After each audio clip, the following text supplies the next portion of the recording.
Hello students, welcome to EPG Pachala. I am Dr. Nagarajan, working as scientist and a veterinarian from National Institute of Immunology, New Delhi. Today we are going to discuss about the module Animal Models in Metabolic and Infectious Diseases. This is from the paper Molecular Therapeutics. After studying this module, you will be able to understand the metabolic and infectious disease and their prevalence. You know, the metabolic and infectious disease are more prevalent nowadays in worldwide as well as in our nations. And from this module, you will be able to understand what are the real animal models that has been used for studying this infectious as well as metabolic diseases and underlying their causes. It means how the disease is caused and how it is transferred and how it is activated and how it actually infect or create the diseases. And thirdly, we will find what are the mouse models presently used at present for more researchers. And finally, we will be able to study how these models has helped for various therapy of these diseases. Now, from the first section, what you want to see is about the metabolic diseases. Among the metabolic diseases, the more comes the metabolic syndrome. You know what is metabolic syndrome? It is nothing but a cluster of factors which is responsible for excess of cardiovascular diseases, morbidity among overweight and obese patients, and those patients with type 2 diabetic mellitus. You can see from the picture how the man has evoluted from a small primates and how he has reached up to the obese status by eating, drinking and everything. And obviously this is the most cause for this metabolic syndrome. Hypertension, what everybody knows actually. This is a small pictorial to show you what is metabolic syndrome and what are the organs gets affected. You can see the pulmonary disease is affected. That what you mean to say is lung is affected, eye is going to get affected, the brain is going to get affected. And when you go to the heart, most of the coronary heart diseases which comes from atherosclerosis and higher lipid content and pancreatitis and cancer, more often breast, uterus, cervix, esophagus, and all types of cancers are prone to having these high types of metabolic syndrome. In addition, you can see the gout and skin and bone joints and everything gets affected. And there are more gynecological abnormalities also could be seen in case of metabolic syndrome. What is visceral obesity? It is nothing but the dysfunction of adipose tissues. How it is going to happen? When there is insulin resistance, there will be altered free fatty acid metabolism and it goes to the liver and changes in the liver and it causes hyperinsulinemia, glucose intolerance and hypertriglyceridemia. And these are the most common features of insulin resistance. And secondly, there is increased release of cytokines, which induces inflammatory markers like IL-6, TNF-alpha, adiponectin, and other adipokines. There is also lack of dysfunctional subcutaneous fat, where there is impaired clearance and large amount of triglyceride storage in the subcutaneous fat. And you can see the more amount of fat deposits in the organs like liver, heart, muscles, and other organs, and adipose abdominal organs. Now we have just studied about what is metabolic syndrome and what are the organs affected due to metabolic syndrome. Now it's better to understand what is the animal models really help to cure this metabolic syndrome. There are varieties of animal models available at present, which includes diet-induced animal models. Example is like C57 black sits, AKR, DBA, Vista rats, and SD rats. There are other mutated animals, what you call as spontaneous mutated animal models like DBDB mice, OB mice, and SHR rats. In addition, we could find more transgenic and animal models also played an important role in treating and curing this and to studying this metabolic syndrome. Now, first of all, we will study about what are the diet-induced metabolic diseases among animals, how the diet can influence the metabolic disease in animals. See, if you take more amount of high carbohydrate, high fat, obviously you will develop metabolic diseases. The same applies to the mouse models, where we are able to develop mouse models resembling the metabolic disease. This can be done by using high fat diet, high fat, high fructose diet, and methionine choline resistant diets. See, for a normal mice, the kilocalories of protein will be very less, 20 to 24 grams, and carbohydrate will be 20. But in fat will be very less actually. But in case of high fat diet, you will give more amount of 60% fat, where 60% of kilocalories will be obtained from fat. And in this high intake of fat really influences the animal phenotypic as well as the disease aspects. So, one of the way of creating metabolic diseases in animal model is giving high energy diet, which includes high fat diet or high fructose diet or methionine choline diet. So, the animal model will resemble as per human diseases. See, this is a few graphs to show a high fat influences the body weight of the animal. You can see the age and the body weight gain. The red indicates the 60% kilocalories of diet and the blue indicates 10% of fat in the diet. These are the photos black. The left side shows the 10% kilocalories and the right side shows the 60% kilocalories. You can appreciate the amount of high fat deposit in the abdominal, and you can see the liver, the whole amount of fat get deposits and the weight of the animal gets increased. And if you see the blood glucose levels of the high energy diet, what I mean to say 60 kilocalories of fat diet in those animals, the glucose level is also modulating. What you mean to say that there is increased glucose level, hyperinsulinemia and hypercholesteremia, and the triglycerides will be increased. To give you a small example of the metabolic disease, you can see some of the few models, what you call it as diabetic animal models, which has been really created or spontaneously mutated, and it has evolved for creating many diseases, in particular diabetics, both type 1 as well as type 2. Here is one of the two examples what I mean to say. One is the black mice, you can see it is little bit obese. The other is white mice, which is little bit lean. What we call it as non-obese diabetic mice. The other one is diabetic mice, which is used for type 2, and the other one is for type 1. See, there are various factors like obesity, insulin resistance, and age of diabetes onsets, and how the beta cells are necrosed, and how it is created, how insulitis is formed, and how diabetes is developed. All can be evaluated and studied. What you mean to say, you can clearly understand from these mouse strains. Now, we have studied about this drug-induced, that is high food-induced, what you mean to say, high fat-induced animal model. That is giving high energy food to the animals and creating the metabolic disease. The second, what I am showing is the spontaneous animal model, what you call it as DBD mice. And this strain is used for a model of phase 1 and phase 3 of diabetes 2 and obesity.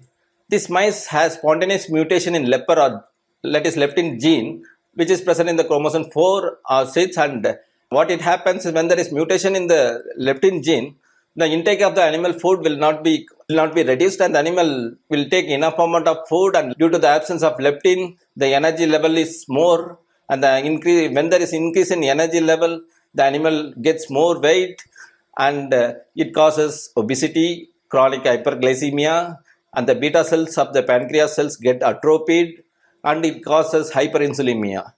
And because of the mutation of the leptin gene, this obesity starts at 3 to 4 weeks of age, and the plasma insulin level begins at 10 to 14 days, and there will be elevated blood sugar at 4 to 8 weeks. The mice are polyphagic. Polyphagic means increased food intake, and polydipsic and polyuric, increase of urine output, and causes isolates damage and neuropathy damage in the nerves, and there will be myocardial disease and death by 10 months of age. The exogenous insulin fails to control this blood glucose level, and gluconeogenic enzyme activity increases in this mouse model.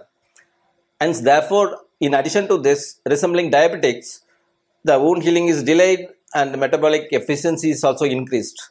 This model serves as an important model for type 2 diabetes to study about the various diseases occurs in addition due to the diabetes, like wound will not be healed and the person will have so much of water intake and urine will be more, and it resembles more like humans actually. The next animal model which is spontaneously mutated is called as OB mouse model. There is also spontaneous mutation in the leopard gene, and this mice has obesity. You can see the mouse how it is more obese and it is hyperglycemic, glucose intolerance and elevated plasma insulin. They are also hypometabolic, hypothermic, and they are subfertile. Their wound healing is impaired and hormone production from both pituitary and adrenal gland is increased. This model is also used for, that is phase 1 and phase 2 of diabetes type 1, type 2 and obesity. This obesity is characterized by an increase in number of size of adipocytes. You know what is adipocytes? Is nothing but the fat in the adipose tissues. And although this is hyperphagia contributes to the obesity, homozygotes gain excess weight and deposits excess of fat when restricted to a diet sufficient to normal weight maintenance in lean mice. Now, in addition, first 2 slides what you see the animal model of diabetic. Now we are going to see one of the model which is called as ApoE knockout mice, which is a good model for Arthelerosclerosis. I think people knows what is meant by Arthelerosclerosis. Arthelerosclerosis is nothing but the blood vessels of the heart of coronary artery gets blocked with lipids, and the flow of blood into the coronary artery system, coronary blood vessels interrupted, causing coronary artery diseases. This model, what you call as ApoE knockout mice, plays an important role to study this disease of coronary artery diseases.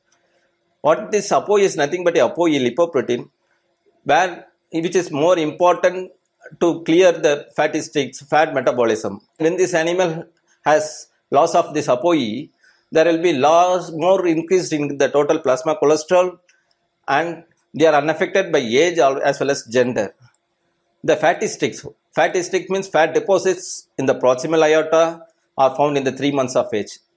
The lesions increases with ages and progress to lesions with less lipid but more elongated cells, typically of more advanced stages of pre-atherosclerotic lesions. You can see that is wild type is normal mice, and ApoE, what you call it as the ApoE knockout mice, at the 8.5 months you can see how the normal mice resembles, and the blood vessels of the ApoE, how the fat deposits is there. At the end of 11th month, you can see streaks of fat deposits in the ApoE knockout mice, but you can't see in the normal wild type mice. This plays an important role for study of atherosclerosis disease in humans. Now, in addition to ApoE knockout mice, there is LD-LR knockout. These are the both mouse model which plays an important role for this atherosclerosis studies, and others hyperlipidemia and hypertriglyceridemia diseases. Some of the difference between the ApoE and LDLR knockout is the hypercholesteremia, that is the cholesterol level will be more than high, that is 400 mg per deciliter in case of ApoE, but the level of cholesterol in LDLR knockout will be 200 to 275, and very low density lipoprotein will be greatly increased in ApoE, but it is moderately increased in LDR knockout, and HDL is decreased, but LDR knockout is moderately increased. The spontaneous plaques, 3 months fatty streaks in the proximal aorta, at 8 months it aortic plaques, but you can't see any streaks in case of LDR knockout. The diet-induced plaques, their plaques are about 14 weeks on atherogenic diet. Atherogenic diet is without creating atherosclerosis-induced diet, but by means of high-fat diet or Western diet, what you call it as. And you can see median plaques after 12 weeks on high cholesterol diet. This is spontaneous lesions of atherosclerosis is seen in 6 months, but you can't see in LDL or knockout mice. And diet induced lesions is fast development, but proximal to it is very proportional to the amount of food intake. But in case of this LDR knockout, the fatty sticks only in the aorta. And these are the two models which can be used for atherosclerosis, for hyperlipidemia and hypercholesteremia. How the fat get deposits in the aorta. You can see the mouse, heart, lung, and below is the aorta. How the fat gets deposited in this aorta region. This appreciate how the atherosclerosis has been developed and deposited in mouse model of ApoE. And here is a list of animal models for atherosclerosis. There are, in addition to mouse model, what I have already told, there are some LDR null rabbits, NSZ rabbit, New Zealand white rabbits, and high fat diet will cause this aortic plagues. And ApoE null mice, what you studied, and LDR null mice, what you studied, and LDR null mice. And these are some of the immunogens and how it affects the atherosclerosis studies or effect could be well demonstrated in this table. Now, in addition to the mouse model, what you had already seen, there are some of the rat models. It will be able to study about the metabolic syndrome as well as obesity. One of the rat is like called what you call a sugar fatty rat. There is a which has the mutation in leopard genes, obesity without diabetics. But this model cannot be used for diabetic, but we can study for obesity studies. In addition to this, some of the SD rat, Spogdolly rat, and Vista rat can be induced obese and insulin resistant by giving high fat diet. These are some of the few examples to show how the rat model can also help in studying metabolic diseases as well as atherosclerosis studies.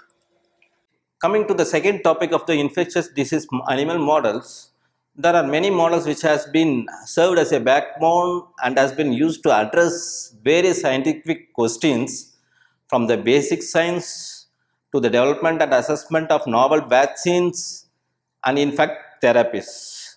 It also helped us to find a therapy for many infectious diseases, which is more prevalent nowadays in both worldwide as well as in India.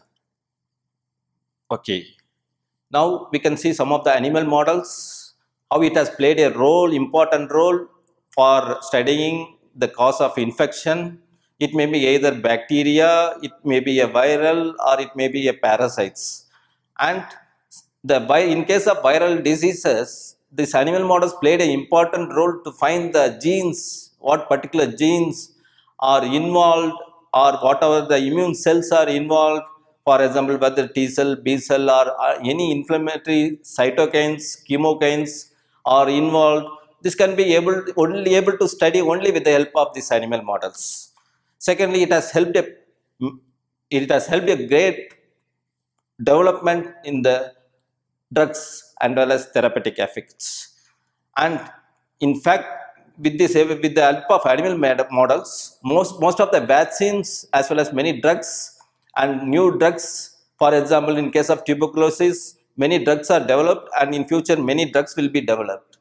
Today, in addition to the metabolic disease, now we are going to study about the infectious disease animal model. How this animal model helps for many infectious disease, because these animal models can be easily induced with various disease due to manipulation of the genes responsible for the particular disease. The second could be, you can use various drugs to study the effect of drugs on particular disease. And in third thing is, and we can go for an operation or any surgery module to prevent as a treatment strategy. And we can inoculate of infection pathogens into animals and could resemble the pathogens infection similar to the human diseases. This is one of the good slide what I want to show you, how the mouse model has played an important role in infectious diseases. See, it is what you call it as, it is a curriculum item of a mouse actually. See how what are the Nobel Prize the whole world has attained because of this mouse model. Starting from the discovery of penicillin or discovering of streptomycin or discovery of infectious disease, from all types of disease are studied only on the mouse model, and this were able to develop more therapeutics. You can see there is, other than infectious disease and metabolic disease, The other areas how it has helped is Alzheimer's disease, anesthetics, AIDS, HIV, antidepressant, Parkinson's disease, testicular cancer, tuberculosis. So this, what you call it as, they have their own CV of your lifesaver. Actually, what I mean to say is, now something about animal models of infectious disease and what are the main factors to consider. Host pathogen interaction. Animal models needs to be susceptible to the pathogen under study in order to obtain meaningful data of immune response. For example, you can't study tuberculosis in mouse without the mouse having the tuberculosis. And this is more important. Actually, some of the animal models may be susceptible for particular disease, whereas the human may not be susceptible to the certain disease, both in vice versa. So the host pathogen interaction is more important.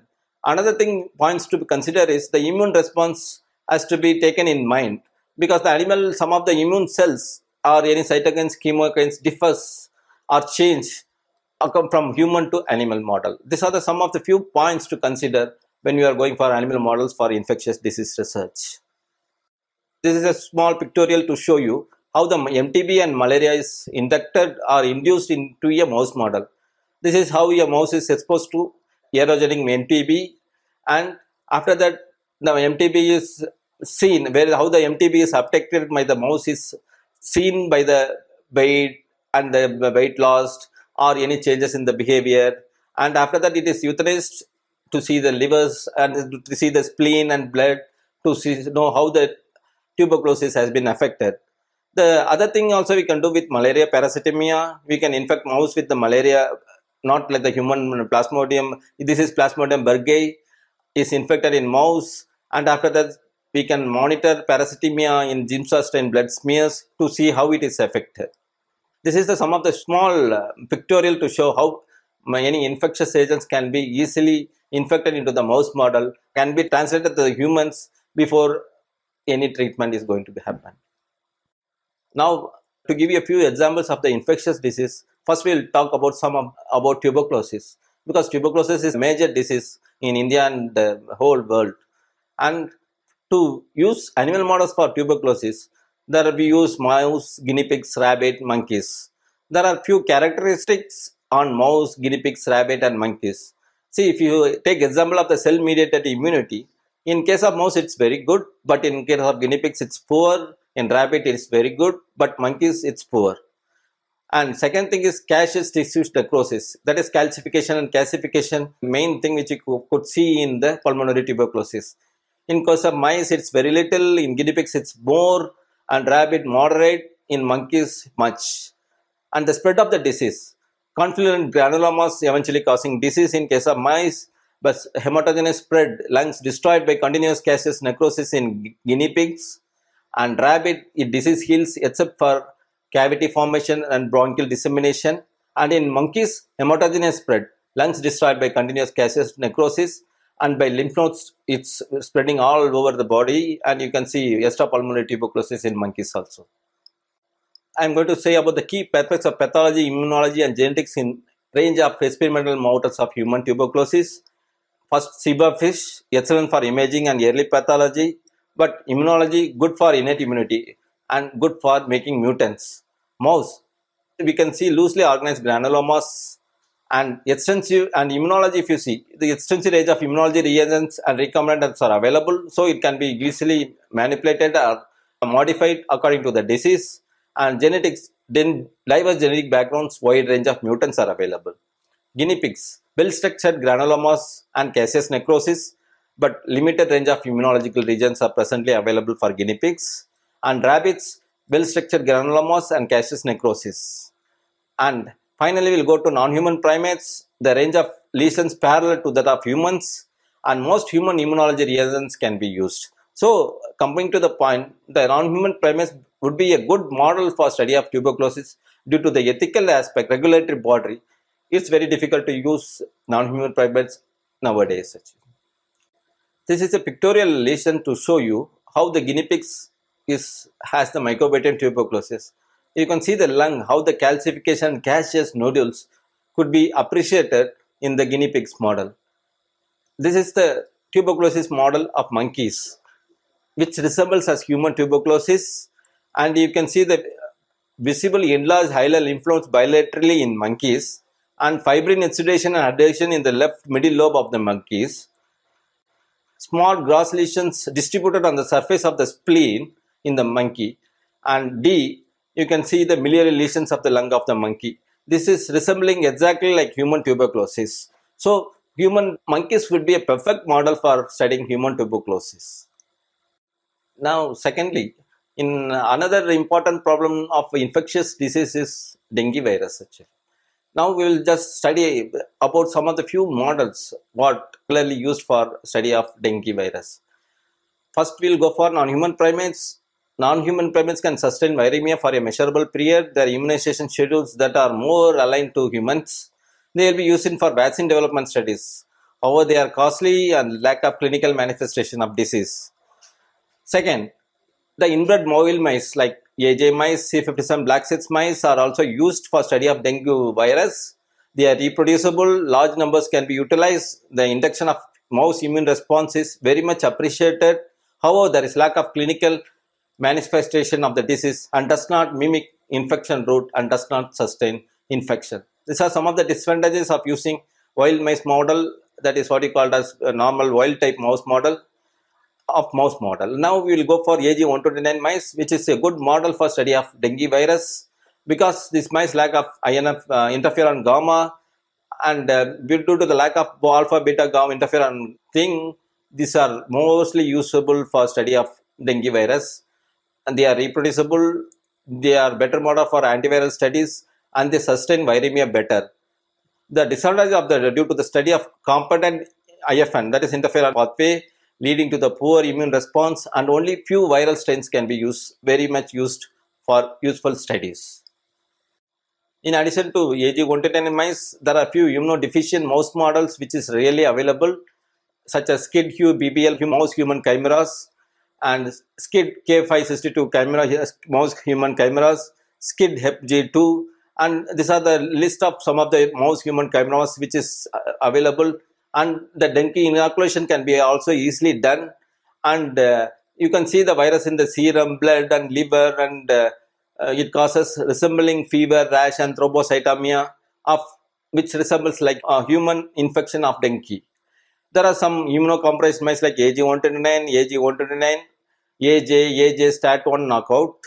This where dengue inoculation can be done by intravenously, and you can see the virus in the spleen, brain, and what like paralytic symptoms and thrombocytopenia and paraplegia. That means the animal cannot be able to move, and the elevated hematocrit, decreased WBC.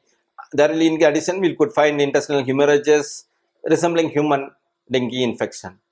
In thirdly, we have some immunocompetent mouse model like black cysts, bulb C. Only thing we can see is liver damage in case of black cysts and bulb C. But it depends on the dengue virus. The variety is how they are inoculated, whether intradermally, intravenously, or intraperitoneally. Based on that, the hemorrhages or liver damages occur simultaneously. Thus, from the lecture, you will be able to understand various animal models used at present for common metabolic and infectious disease. Coming to the metabolic disease, I think you had learned about what are the spontaneous animal model, what are the diet-induced animal model, and what are the animal models naturally mutated. For example, you know the animal models which you had developed by giving high fat diet, high fructose diet, and modifying the energy level of the food intake, and how the animal model resembles as per the metabolic syndrome as per humans. And second model what you had seen is that ApoE knockout mice which develop how the Arthelerosclerosis has been developed spontaneously, and how it affects the cardiac conditions of an animal, and how it could be able to develop same type of lesions in the humans, and how the drug can be targeted at a particular genes or particular mechanism so that the new drugs can be evaluated. And moreover, thirdly, you can see some of the spontaneously mutated animal models such as diabetic model, what we call as DBDB mice and OBVOB mice, where the leptin receptor is completely mutated, and how the animal has obviously grown obese, and how it developed more adiposity fat, and how it has developed hyperinsulinemia, and how it had the glucose intolerance, and how it has developed diabetic lesions, both resembling as per the human conditions. This would really help more. It will be a great model actually. In fact, what I meant to say is, it will be a good platform in future for finding new drug target and how to treat this metabolic disease, which is a common problem in India. And coming to the second disease, what I meant to say, infectious disease, which is common, like tuberculosis, malaria, dengue, which is more prevalent in Indian conditions. And you can able to read some of the most models that has really helped to find the drug therapy and a vaccine module for curing this disease.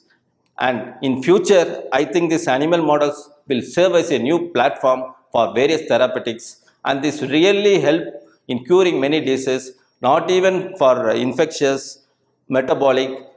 It will be really helping you all kinds of diseases from cancer to viral.